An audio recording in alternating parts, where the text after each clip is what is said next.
Graça e paz a todos. Hoje nós encerramos o capítulo 3, que vai do 1 ao 25.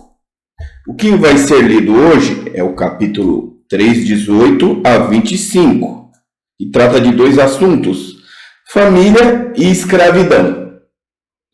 Antes disso, eu quero lembrar você, o versículo de número 1, eu vou ler de novo, novamente, para você não perder a ideia não pode ser perdida de que para tudo isso acontecer, que vem depois do versículo 4, precisa haver um encontro com Cristo. Então vamos lá. Portanto, se já ressuscitastes com Cristo, buscai as coisas que são de cima, onde Cristo está assentado à destra de Deus. Pensai nas coisas que são de cima e não nas que são da terra. Porque já estáis mortos e a vossa vida está escondida com Cristo em Deus. Quando Cristo, que é a nossa vida, se manifestar, então também vós vos manifestarei com Ele em glória. Então, tudo que vai ser falado, tudo que já foi falado e o que será falado para concluir o capítulo 3 aqui de Colossenses, tem que estar conectado com o poder da ressurreição, com a sua identificação com Cristo morto e ressurreto. Você morreu com Ele e ressuscitou. E isso traz mudança, traz o senhorio de Cristo, como já foi falado. Agora vamos para a leitura do versículo 18 ao 25. Vós, mulheres, estáis sujeitas aos vossos próprios maridos, como convém no Senhor. Vós, maridos, amai as vossas esposas e não vos irriteis contra elas. Vós, filhos, obedecei em tudo a vossos pais, porque isto é agradável ao Senhor. Vós, pais, não irritei aos vossos filhos, para que não percam o ânimo. Vós, servos, aqui é uma transição agora para a escravidão. Acabou de falar de família. Como o senhorio de Cristo atinge o seio familiar, agora vai falar sobre um problema que havia naquela época, que era a escravidão. Vós, servos, obedecei em tudo a vossos senhores, segundo a carne, não servindo só na aparência, como para agradar aos homens, mas em simplicidade de coração, temendo a Deus. E tudo quando fizerdes, fazei-o de todo o coração, como ao Senhor e não aos homens. Sabendo que recebereis do Senhor o galardão da herança, porque Cristo, o Senhor, servis. Mas quem fizer agravo, receberá o que fizer. O agravo que fizer, pois não há acepção de pessoas. Eu preciso ler o capítulo 4, versículo de número 1, peço licença para o Henrique, porque esse texto ele está intimamente conectado com o capítulo 3.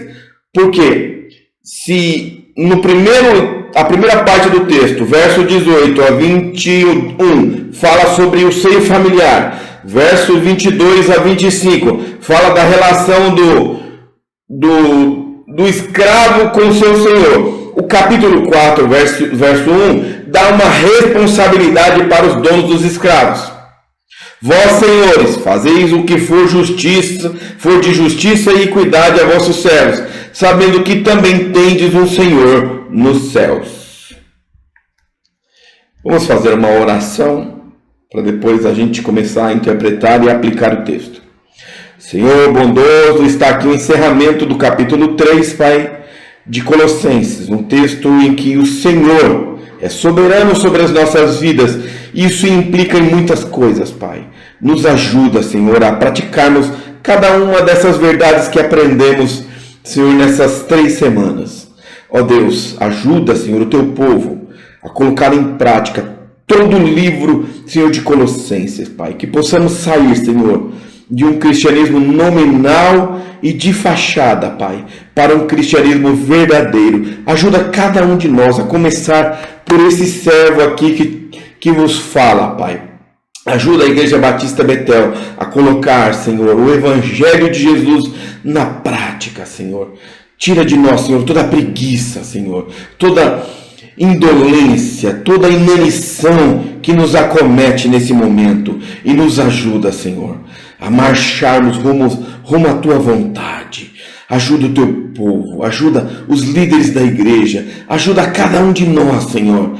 Senhor, nós a praticarmos essa verdade tão importante para as nossas vidas, Senhor. Ó Deus, nos ajuda a colocarmos em prática. Em outras palavras, Pai, nos ajuda a sermos aquilo que já somos. Senhor, somos Teu servo. Ajuda cada um de nós em nome de Jesus. Amém. Vamos para a interpretação do texto.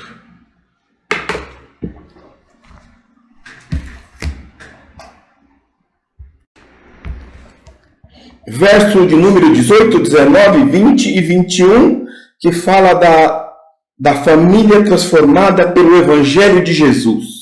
A família cujo Deus é o Senhor. Vai trabalhar o papel das mulheres, o papel dos maridos, o papel dos filhos e o papel dos pais. O Evangelho sempre tocará o seio familiar. A família tem que ser tocada pelo Evangelho. É essa família aqui que irá congregar numa comunidade. Então as coisas precisam, os parafusos precisam ser apertados. A coisa está andando, mas alguns parafusos precisam ser apertados. Verso de número 18. Vós, mulheres, estáis sujeitas a vossos próprios maridos. Com quem se parece esse marido? Esse marido se parece com Jesus Cristo.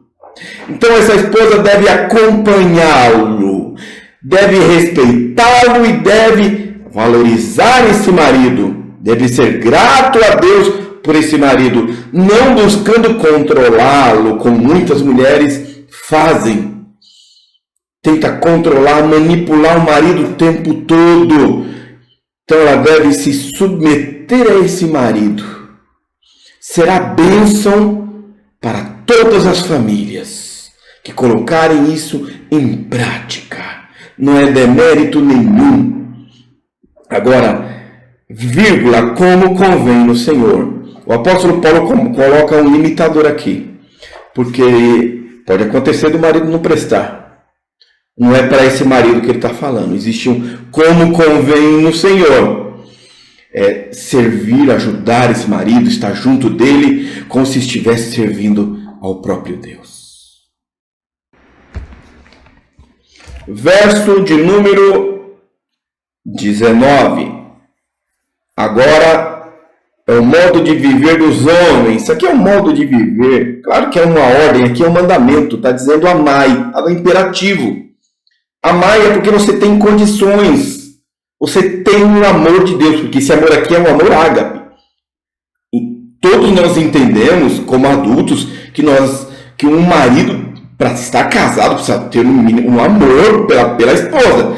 E a esposa pelo marido. Se não tem amor, mas não é esse amor, o amor que eu sinto pela minha esposa, não é só ele é necessário. Mas aqui o amor ágape, o amor de Deus derramado dentro dos nossos corações, é um amor sacrificial. Seguido não, porque não vos irriteis contra elas. O marido não pode ser violento, o marido não pode ser resmungão, o marido não deve irritar a sua esposa com palavras ásperas. Ele precisa ser gentil. Eu vou dizer por mim, eu tenho cuidado para falar com a Rita. Nos momentos que eu estou nervoso, eu procuro não falar, porque eu não quero agredi-la de maneira nenhuma. E ela me trata na mesma medida, porque isso aqui é mútuo. Quando você trata bem, você começa a tratar bem, Isso aconteceu no meu casamento. Eu trato ela bem, ela me trata bem. Eu trato ela bem, ela me trata bem. Isso virou um modo de viver. Nós temos uma relação de gentileza diária. Tem dia que a gente está irritado, mas procuramos com inteligência não falarmos. Porque senão vai sair resmungo. Porque é assim mesmo que funciona. Vai sair irritação. Se eu falo áspero com ela, o que vai vir de lá? Normalmente vai vir aspereza também. Então, esse marido precisa amar essa esposa com amor sacrificial, como Cristo amou a igreja. Que é isso, meu Deus? Se você estava reclamando que a mulher deve se submeter ao marido, você imagine isso então.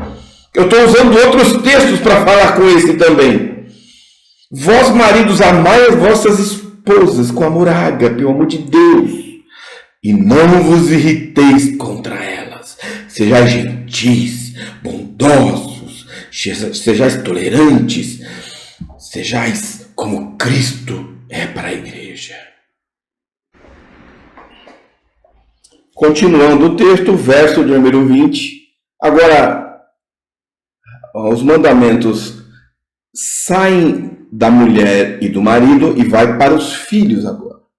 Como esses filhos, olhando esse relacionamento abençoado dos pais, precisa se comportar. Vós, filhos, obedecei em tudo a vossos pais.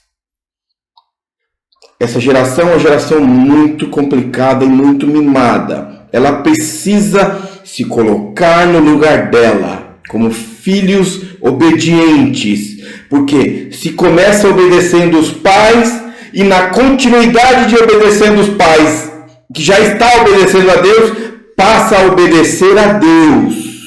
Aprender a obedecer aos pais também é aprender a obedecer a Deus. Para que não percam... Não, estou lendo o verso 21. Porque isto é agradável ao Senhor. Filhos obedientes é agradável a Deus. Talvez seja uma das coisas que precisam passar por uma revolução no meio do povo de Deus. Filhos que aprendam a obedecer a Deus. Filhos que não pensem que sabem de tudo. Ah, meu pai não sabe de nada, minha mãe não sabe de nada. Você está enganado. Seu pai sabe sim.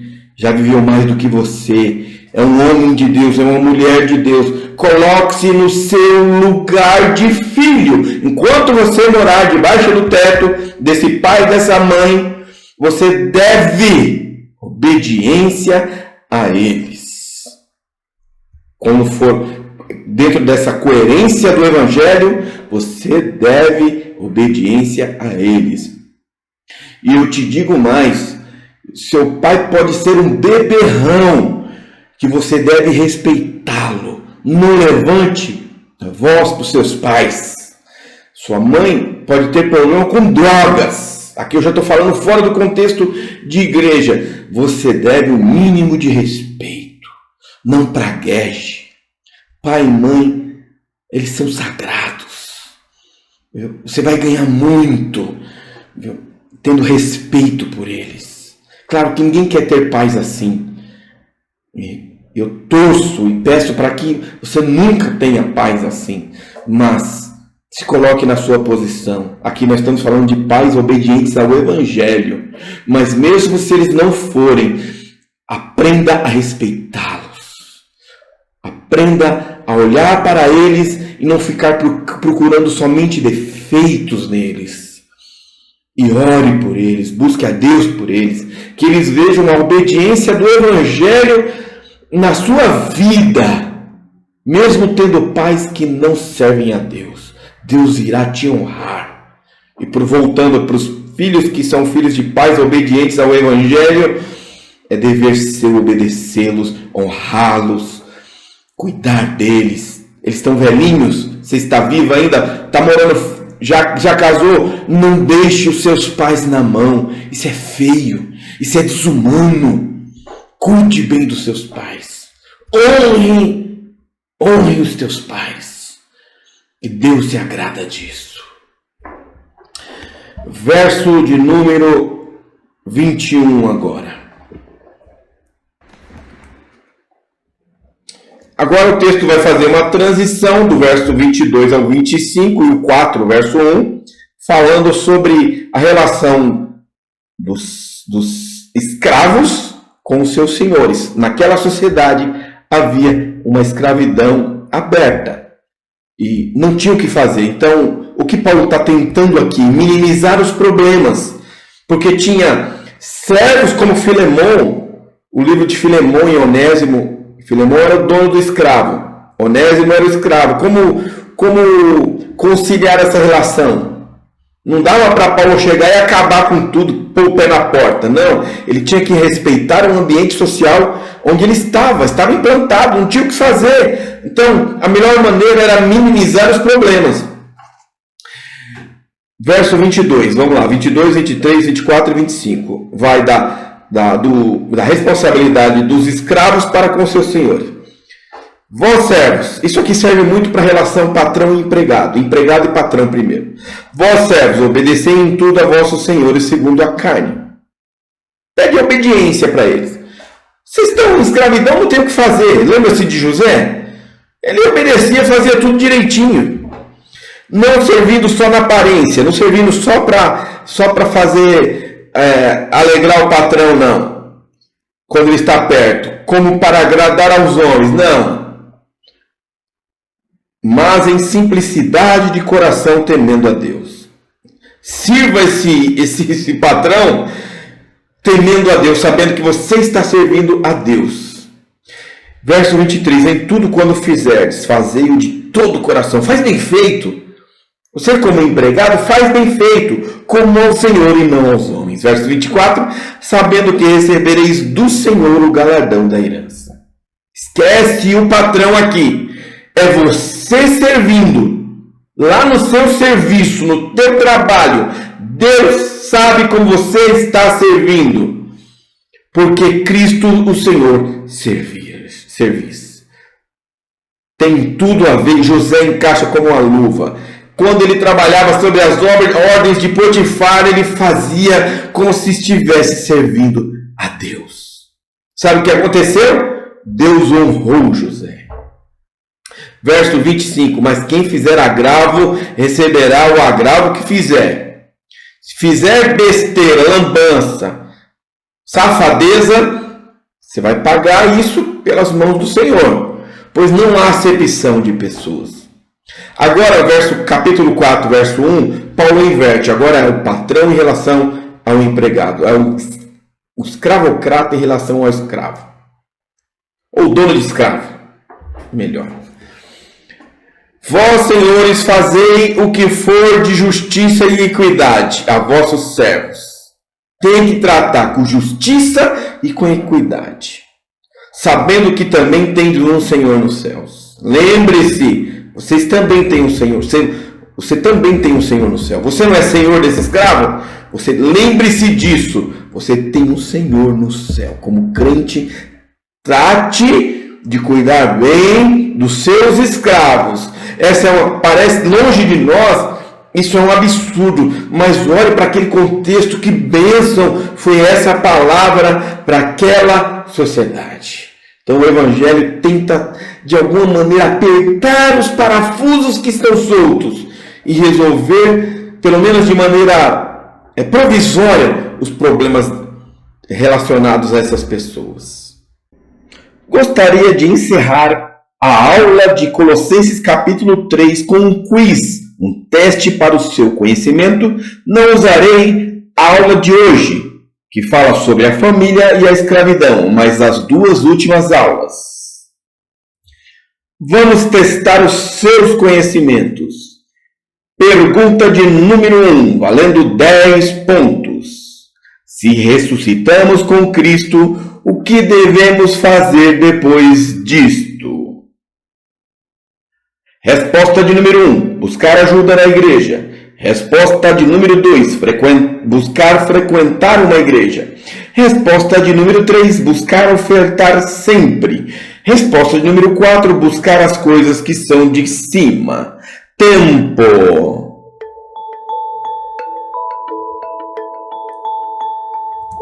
Buscar as coisas que são de cima. Colossenses 3, 1 e 2. Portanto, se já ressuscitastes com Cristo, buscai as coisas que são de cima, onde Cristo está sentado à destra de Deus. Pensai nas coisas que são de cima e não nas que são da terra. Pergunta de número 2, valendo 10 pontos. No verso 3, sua vida está escondida com quem? Resposta de número 1, com os apóstolos. Resposta de número 2, com a igreja de Jesus. Resposta de número 3, com Cristo em Deus. Resposta de número 4, nenhuma das alternativas. Tempo. A resposta exata é com Cristo em Deus. Colossenses 3,3, porque já estáis mortos e a vossa vida está escondida com Cristo em Deus. Pergunta de número 3, valendo 10 pontos. Qual é a promessa feita pelo Evangelho no verso 4? Resposta de número 1, veremos os ímpios sofrerem. Resposta de número 2, nos manifestaremos com ele em glória. Resposta de número 3, ficaremos ricos. Resposta de número 4, nenhuma das alternativas. Tempo.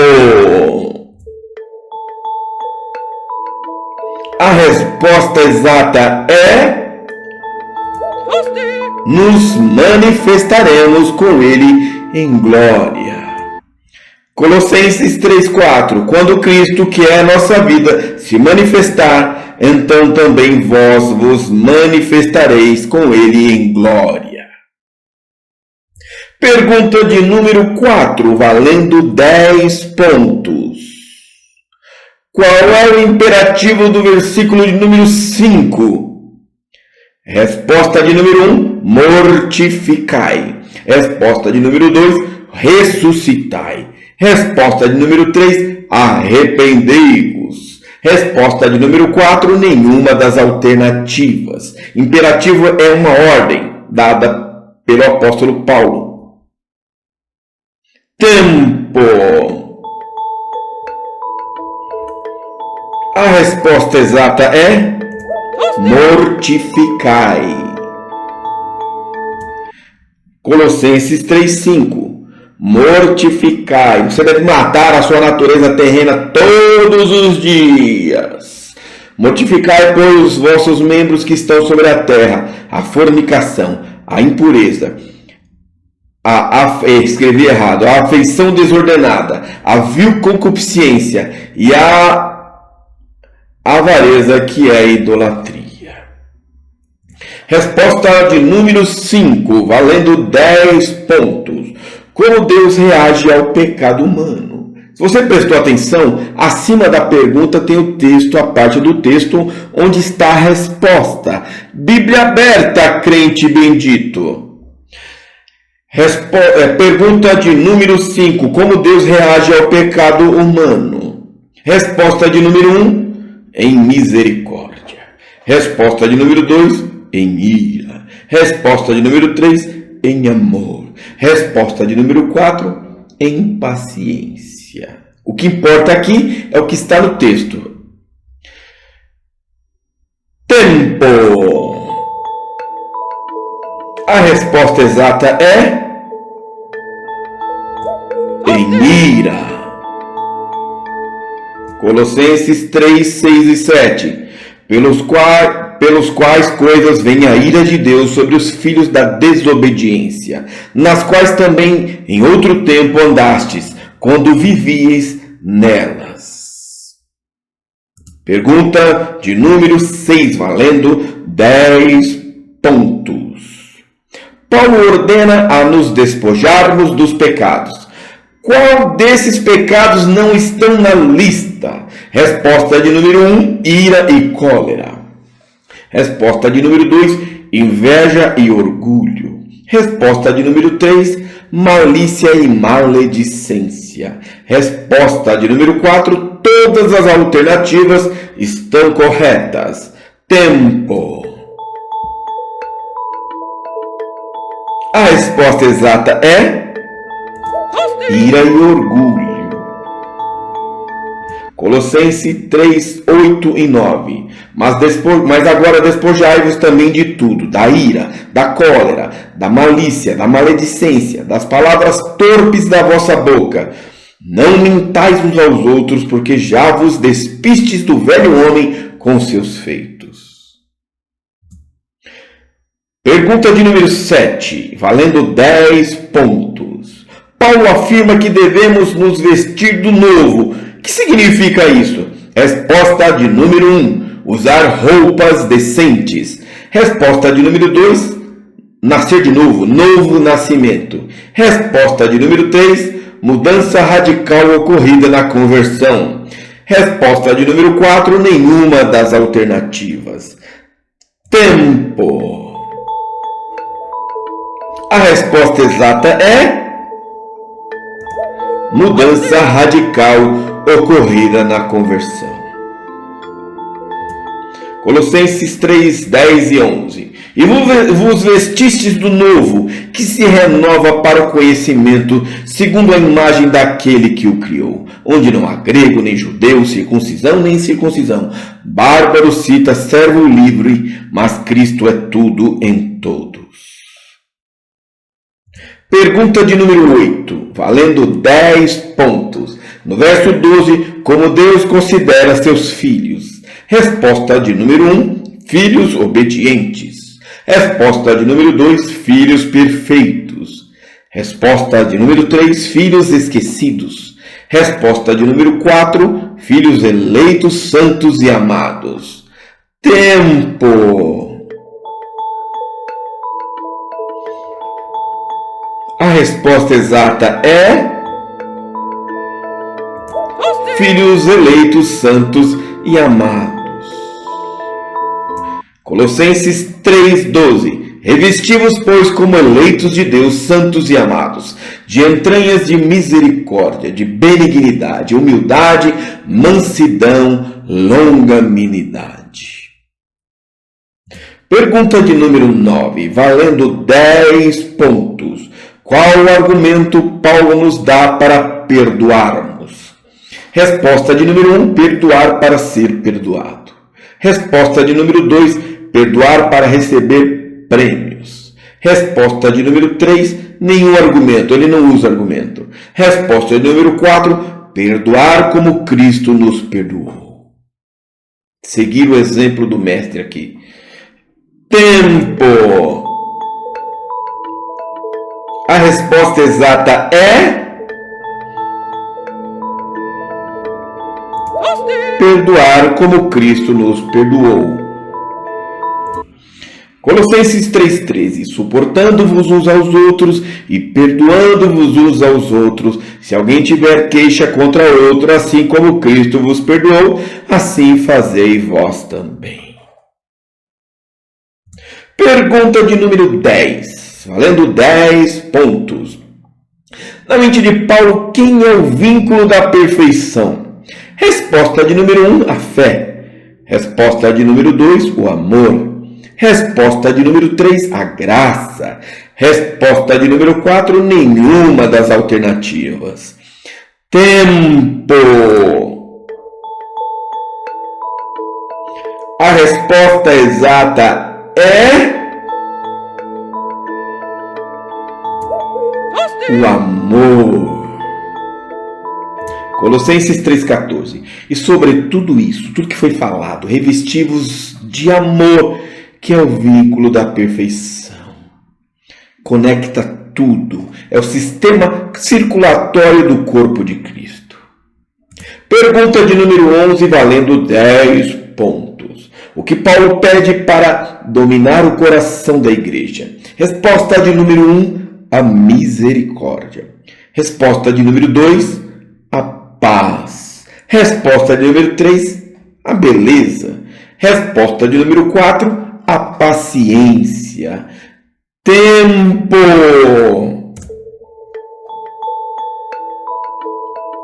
A resposta exata é a paz. Colossenses 3,15. E a paz de Deus, para a qual também fostes chamados em um corpo, dominem vossos corações e sede agradecidos. A paz precisa tomar conta do corpo de Cristo. A paz de Deus.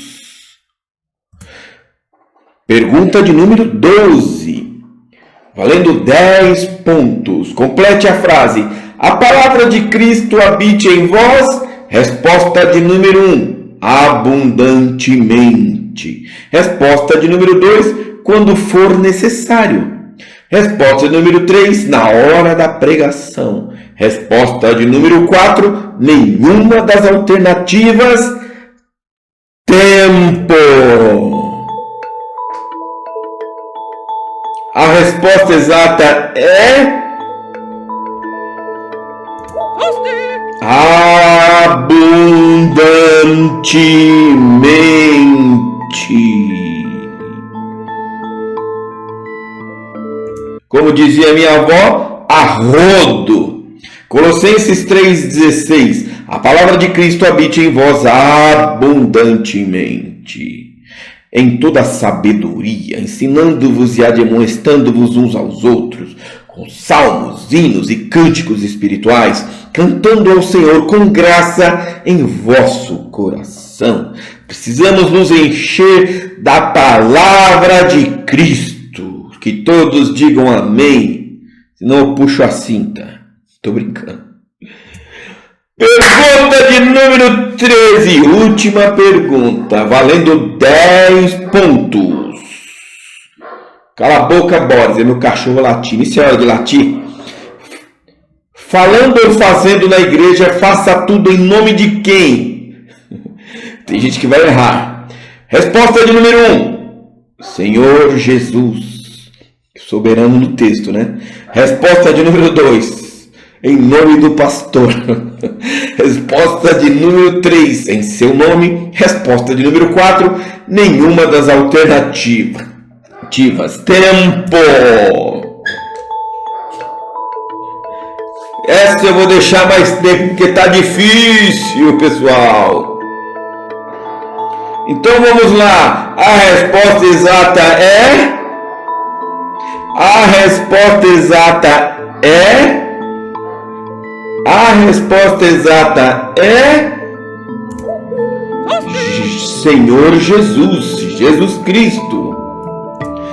Colossenses 3,17. E quanto fizerdes por palavras ou por obras, fazei tudo em nome do Senhor Jesus, dando por ele graças a Deus Pai. Beijo no coração. Que Deus te abençoe em nome de Jesus. Amém.